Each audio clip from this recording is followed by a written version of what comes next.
Well, first, I appreciate that question. I mean, not only did I spend time as a school board president, but I'm proud to be the founder of the school that has produced an amazing young person like you. We have to have equity throughout our schools. I believe that every public school, whether district or charter, that serves Newark children needs to operate at the highest level. But at the end of the day, I believe that's a choice of parents to make a decision about what school will best serve their young people. And it's very important to understand that people's record. It's very important to understand the people who are pitting schools against one another. Unfortunately, this city council this summer passed a moratorium where they would say no new public charter schools should open. That would have caused some charters to close because some charters were slated to open. If their moratorium went into effect, those schools couldn't open because they would say you can't open. So those schools would close, so it's not at all accurate. And there's some schools within the Team Academy umbrella, there's schools within the North Star umbrella that would not be able to open under this moratorium.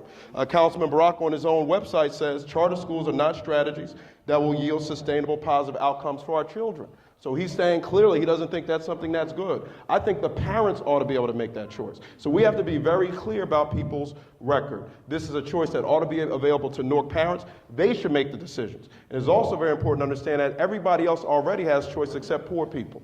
Middle-income families will make choices about what school will best serve their kids. Those who have political connections oftentimes will make calls to get their kids in schools outside of their neighborhood because they may know somebody. But it's low-income families who don't have those connections who've been mired in public schools that have failed, unfortunately, for generation after generation. Now, at the end of the day, the strategy is not putting one against the other, and that's why I spend a lot of time putting more resources in the traditional school system, whether it's Abbott lawsuits that have put millions of dollars in our Newark public schools, or working with some of our struggling schools through the Renew program to bring extended learning time, technology-based learning, adult ed, and social services. But what we have to do is we have to have leadership that's going to fight for the parents, not politicians making those decisions for children.